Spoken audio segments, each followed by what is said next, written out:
Ang crescent moon ang nagbibigay ng hudyat ng pagdating ng Eid al-Fitr o pagtatapos ng Ramadan na ngayong taong 2024 ay naganap noong April 10, na kung saan ang mga pamilya at mga kaibigan nating Muslim ay nagkakaisa sa masayang pagdiriwang.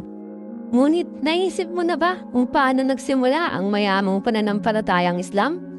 Paano nga ba ito nagsimula at ano-ano ang mga kamanghamanghang mga katotohanan ng nasa puso ng relihiyong ito? Kumusta mga katrivia? Yan ang ating tatalakayin dito sa isa na namang video na magbibigay ng mga bagong halaman at saya. Ito ay iniaalay ko rin para sa ating mga kapatid na Muslim sa buong mundo. Siyempre, iti-challenge ka namin sa mga matutunan mo. Meron pa rin tayong quizzes and giveaways at kahit sino makakapanood, pwedeng sumali. Kaya make sure mo lang na hanggang sa dulo, dyan ka lang. Stay curious, stay awesome, and stay tuned. Ako si Aling Teta at ito ang Aling Teta Trivias.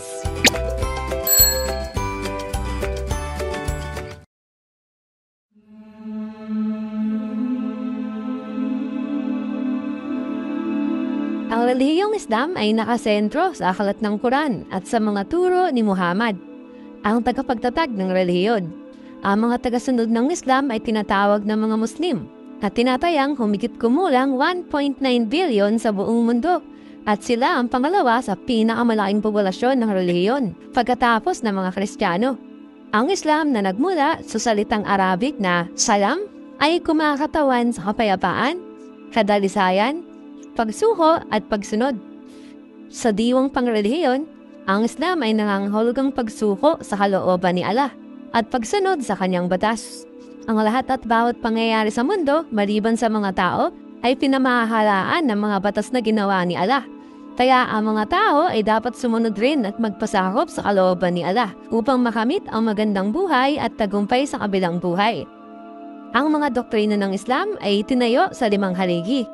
Ang pagpapahayag ng pananampalataya, panalangin, kawanggawa, pag-aayuno, at pilgrimage o paglalakbay sa banal na lugar.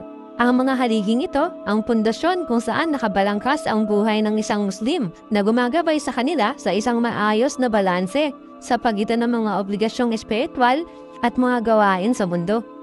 Ang mga Muslim ay bumubuo ng mayorya ng populasyon sa 49 na bansa. Humigit kumulang 12% ng mga Muslim sa mundo ay nakatira sa Indonesia, ang bansang may pinakamaraming Muslim. 31% ay nakatira sa Timog Asya, 20% ay nakatira sa Middle East at North Africa, at 15% ay nakatira sa Sub-Saharan Africa. Meron ding mga komunidad na Muslim sa Amerika, China at Europa. Dahil sa pagkakaroon ng mataas na proportion ng mga kabataan at mataas na fertility rate, ang mga Muslim ay ang world's fastest growing major religious group.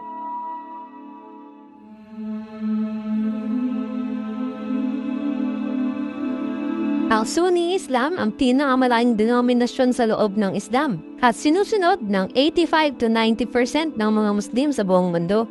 Ang pangalan na Sunni ay nagmula sa Sunnah at tumutukoy sa mga tradisyon ng Propeta Muhammad. Binibigyang diin ng mga Sunni ang kahalagahan ng komunidad sa paggawa ng desisyon at kinikilala ang unang 4 na caliphs bilang mga karapat-dapat na tagapagmana ni Muhammad. Ang Shia Islam naman na bumubuo ng 10 to 15% ng mga Muslim ay naniniwala na si Ali ibn Abi Talib ang pinsan at manugang na lalaki ng propeta kaya tinalagaan niyang kahalili. Ang paniniwalang ito ay humubog sa isang mayamang tradisyon sa loob ng Islam na nailalarawan sa pamamagitan ng isang serye ng mga imam na itinuturing na mga lider na hinirang ng Diyos. Ang pinakamalaking grupo sa loob ng Shia Islam ay ang mga 12ers na kinikilala ang isang linya ng 12 imam. Habang ang Sunni at Shia Islam ay may kanilang mga pagkakaiba sa paniniwala at kasanayan, pareho silang nagbabahagi ng mga pangunahing prinsipyo ng pananampalataya sa iisang Diyos at sa Propeta Muhammad bilang kanyang mensahero.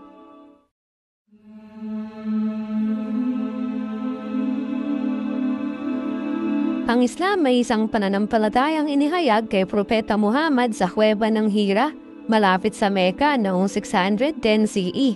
Si Muhammad na ay tinuturing na huling propeta sa isang linya na kinabibilangan ng mga naunang propeta tulad ni Adan, Noe, Abraham, Moises, at Jesus.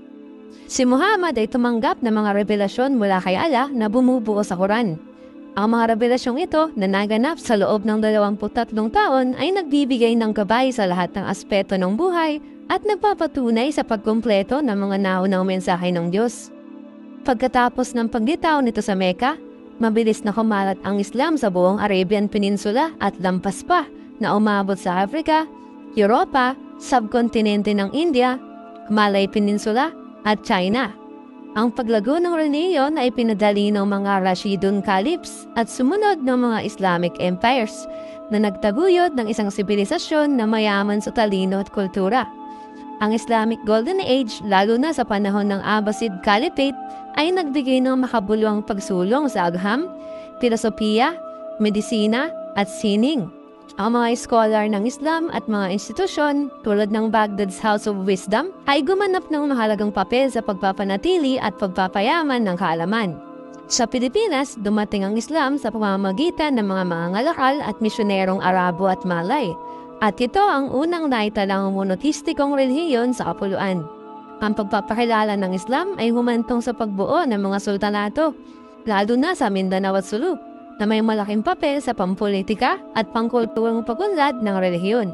Ang mga sultanatong ito ay naging mahalaga sa paglaban sa mga pwersang kolonyal na nagpapakita ng kasaysayan ng katatagan at otonomiya. Sa kasalukuyan, ang Islam ay sinasabuhay ng mahigit sa 1.5 bilyong tao sa buong mundo at nananatiling isang malaking bahagi ng pandaigdigang lipunan.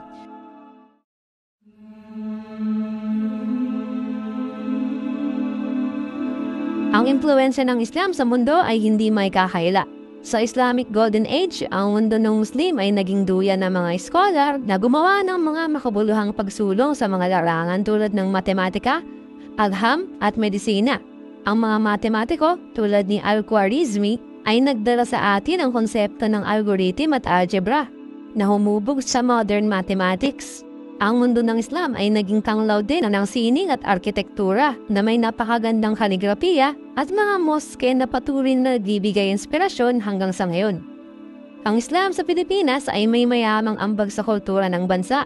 Sila ay naging isang dominanteng grupo na may kasaysayang pampolitika na umaabot ng mahigit sa 500 taon. Ang pinakamahaba kumpara sa iba pang mga grupo sa Pilipinas. Ang kanilang kultura, isang pinaghalong Islam at tradisyonal na kaugalian na kilala bilang adat, ay isang mahalagang bahagi ng pambansang pagkakakilanlan. Gayunpaman, tulad ng lahat ng maraming pananaw sa mundo, ang Islam ay hindi rin nakaligtas sa mga kontrobersya. Ang mga kritisismo ay nakadirekta sa iba't ibang aspeto ng doktrina at kasaysayan ng Islam, hanggang sa buhay ng Propeta Muhammad. Nagkaroon ng mga debate tungkol sa pagiging tunay at interpretasyon ng mga Islamic texts at ang pagtrato sa mga kababaihan, mga miyembro ng LGBTQ+, at mga religious minorities sa loob ng Islamic society. Ang mga kritisismong ito ay bahagi ng mas malawak na diskurso sa karapatang pantao at kalayaan sa relihiyon na sumasalamin sa komplikado at maraming mukha ng epekto ng Islam sa mundo. May mga ilang tao rin na iniuugnay ang Islam sa terorismo.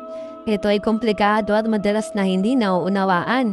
Majority ng mga Muslim sa buong mundo ay sumusunod sa mga prinsipyo ng kapayapaan at hindi karahasan. Gayunpaman, ang maliit na minorya ng mga extremist groups ay gumamit ng baluktot na interpretasyon ng mga turo ng Islam upang bigyang katwira ang kanilang mga aksyon. Habang ang ilang mga grupong terorista ay nagsasabi na kinakatawan pa rin nila ang Islam, ang kanilang mga aksyon ay malawak ang tinatanggihan ng global Muslim community at hindi sumasalamin sa mga turo ng Islam na nagtataguyod ng kapayapaan, awa at kapatawaran. Maging sa Pilipinas ay nakaharap din ang mga Muslim ng mga hamon. Sila ay naging marginalized at madalas na nabubuhay sa ilalim ng anino ng tunggalian na nagpatuloy ng halos 400 taon. Ang integrasyon ng mga Muslim sa loob ng modernong estado ay nananatiling isang isyong pampolitika na may mga alalahanin tungkol sa otonomiya, kalayaan at ang pagtaas ng extremism. Ang diskriminasyon na isa ring alalahanin na may mga stereotype at biases na nakakaapekto sa pagtingin at pagtrato sa mga Muslim na Pilipino. Kailan lang ang pagtatatag ng Bangsamoro Autonomous Region in Muslim Mindanao o BARM noong 2019 ay minarkahan ng isang mahalagang hakbang patungo sa kapayapaan at sariling pamamahala para sa mga Muslim na Pilipino.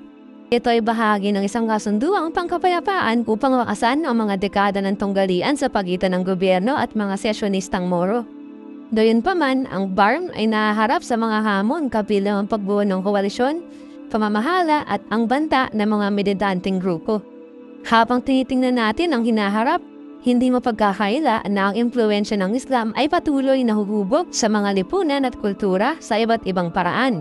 Ang mayamang pamana nito at ang sama-samang pagsisikap ng mga Muslim sa buong mundo ay magiging mahalagang papel sa pagharap sa mga hamon ng ika-21 siglo.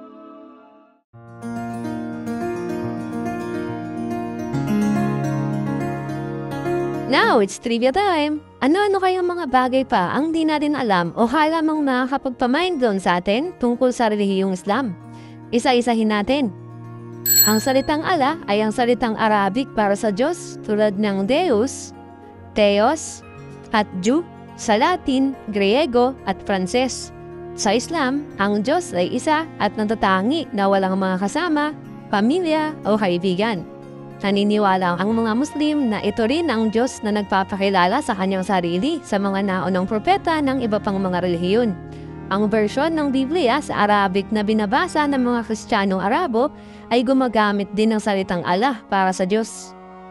Si Propeta Muhammad ay descendant ni Abraham sa pamamagitan ng kanyang anak na si Ishmael. Kung kaya't sinasabing spiritual cousin ni Muhammad at ng mga Muslim si Jesus, Moises, at lahat ng iba pang mga propeta na binanggit sa Biblia.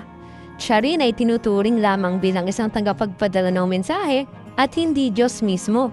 Sa kabila ng malaking paggalang na binibigay sa propeta ng mga Muslim, siya ay hindi sinasamba at wala ring Muslim na nananalangin sa kanya. Ang pagkakaroon ng mga larawan tulad ng mga paintings o estatwa ng propeta Muhammad ay hindi rin pinapayagan na gawin. Sa Islam, kinakailangan ng mga Muslim na igalang at sundin ang mga utos na nakasaad sa mga naunang banal na aklat tulad ng mga kasulatan ni Abraham, ang Torah ni Moises, ang mga awit ni David at ang Ebanghelyo ni Jesucristo. Kinakailangan din ng mga Muslim na igalang at paniwalaan ang lahat ng mga naunang propeta tulad ni Noe, Abraham, Moises, Aaron, Solomon, David, at Jesus ng mga pananampalatayang Judeo-Kristiyano, pati na rin ang mga propeta ng iba pang relihiyon tulad ng Hinduismo, Budismo, at Zoroastrianismo. Ayon sa Islam, mahigit sa 124,000 na propeta ang lumitaw sa kasaysayan upang gabayan ng sangkatauhan.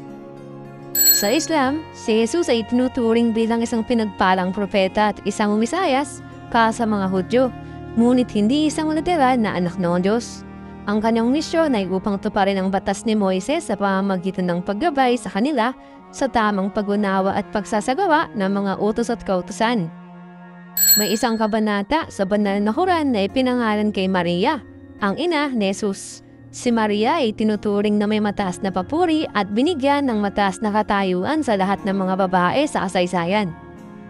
Ang kontrobersyal na salitang jihad sa Arabic ay literal na nangangahulugang magpunyagi at hindi naglalaman ng konotasyon ng holy war.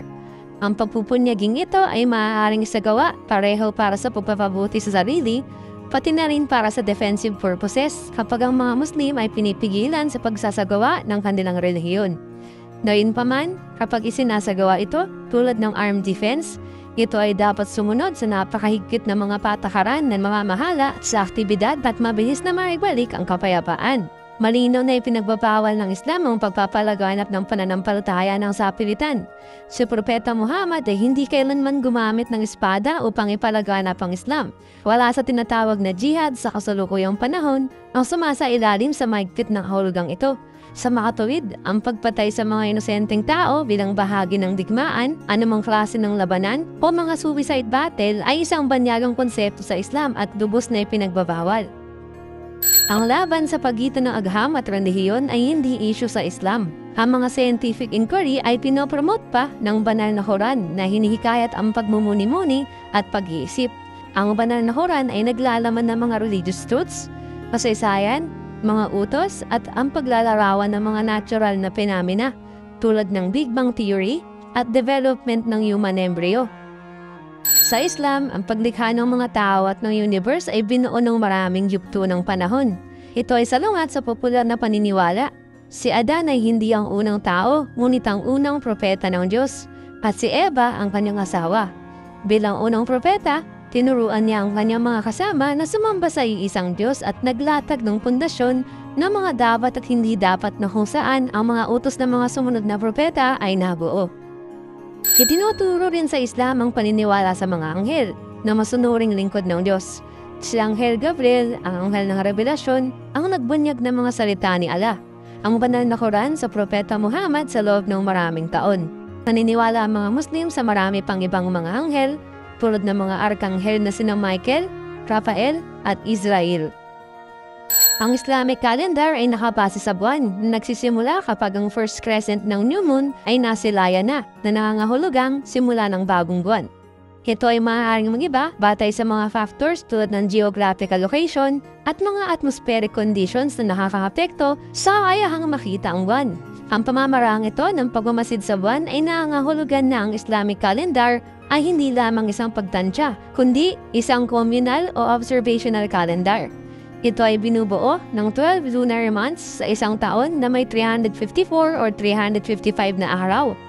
Ang mga Islamic holidays tulad ng Eid al-Fitr at Eid al-Adha, pati na rin ng iba pang mga mahalagang araw ay pinagdiriwang ayon sa mga petsa ng Islamic calendar. Ang pinakamatandang universidad sa mundo ay ang University of Al-Qarawiyyin sa Morocco at itinatag ng isang babaeng Muslim noong 859 CE. Itinatag ito bilang isang moske ni Fatima al-Fihri noong 857 to 859 at kalaunan ay naging isa sa mga namumunang spiritual and educational centers ng Islamic Golden Age. Ito ay sinama sa modern state university system ng Morocco noong 1963.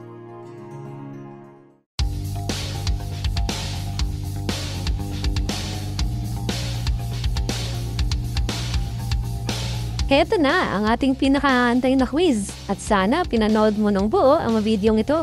At kung sino man ang unang tatlong makakapag-comment ng mga tamang sagot sa comment box ay mananalo ng 60 pesos load. Eto na ang mga tanong.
Sana nagustuhan mo at marami kang natutunan sa video ito.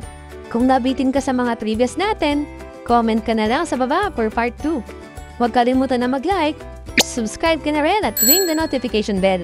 Kung may gusto ka na ma-feature sa channel natin, comment mo lang rin sa baba. Hanggang sa susunod mga ka-trivia, thank you for watching!